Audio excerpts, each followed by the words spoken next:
দক্ষিণ এশিয়ার ফুটবলের সবচেয়ে বড় মহাযজ্ঞ ১৫তম সাফ চ্যাম্পিয়নশিপের ভাগ্য নির্ধারণী ড্র শেষে অবশেষে প্রকাশ্যে এল লাল সবুজের প্রতিপক্ষ।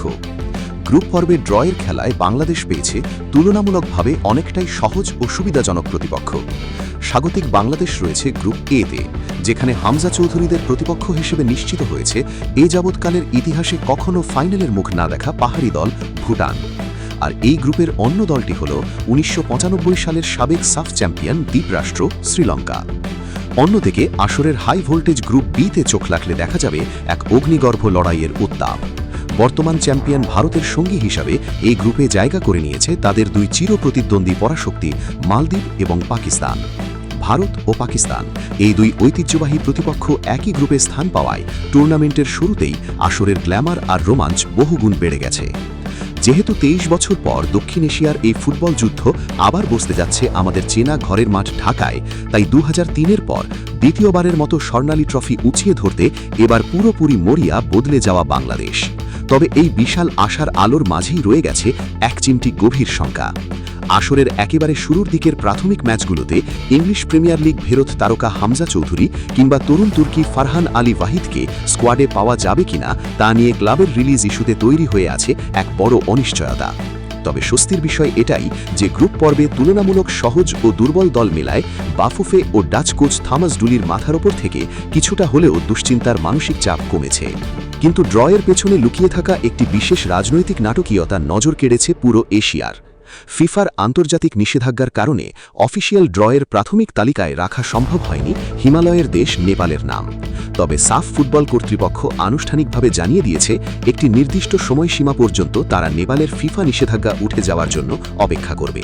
যদি নির্ধারিত সময়ের মধ্যে দেশটির উপর থেকে আন্তর্জাতিক নিষেধাজ্ঞা প্রত্যাহার হয়ে যায়, তবে নেপাল সরাসরি যুক্ত হবে বাংলাদেশের সেই গ্রুপ এতে। আর যদি ঠিক তেমনটিই ঘটে, তবে কিন্তু সেমিফাইনালে ওঠার সমীকরণে বাংলাদেশের জন্য এক নতুন ট্যাকটিক্যাল চ্যালেঞ্জ যুক্ত হবে। ফুটবলের সেই গ্রুপ ড্র, অনিশ্চয়তা ও মানসিক শক্তির লড়াই নিয়ে চমৎকার একটি ইংরেজি ছন্দ রয়েছে। The luck of the draw may pave a smoothed way, but true champions prepare for any storm that comes to play. যার সহজ বাংলা ভাবার্থ, ড্রয়া ভাগ্য হয়তো পথটাকে কিছুটা সহজ করে দিতে পারে, তবে আসল বিজয়ীরা সবসময় যে কোনো ঝড়ের মুখোমুখি হওয়ার প্রস্তুতি নিয়েই মাঠে নামে। টুর্নামেন্টের নিয়ম অনুযায়ী প্রতিটি গ্রুপের দলগুলো নিজেদের মধ্যে রাউন্ড রবিন লিগ পদ্ধতিতে একে অপরের মুখোমুখি লড়াইয়ে অবতীর্ণ হবে। দুই গ্রুপ থেকে পয়েন্ট টেবিলের শীর্ষ সেরা দুটি করে মোট ৪টি দল সরাসরি কাটবে সেমিফাইনালের মহারণের কাঙ্ক্ষিত টিকিট। আগামী ৪ থেকে ১৭ নভেম্বর ঢাকার ঐতিহাসিক স্টেডিয়ামের সবুজ ঘাস মাতাবে দক্ষিণ এশিয়ার সর্বশ্রেষ্ঠ ফুটবলের এই রাজকীয় মহাযজ্ঞ। ইউরোপীয় ছোঁয়ায় আমূল বদলে যাওয়া বাংলাদেশের আধুনিক ফুটবলে আজ কোটি সমর্থকের মনে বুক ভরা আস্থার সুর। এবার আর কোনো ব্যর্থতা নয়, ঢাকার গ্যালারি কাঁপিয়ে সাফের সোনালী ট্রফি উঁচিয়ে ধরবে আমাদের প্রাণের লাল সবুজ প্রতিনিধিরাই।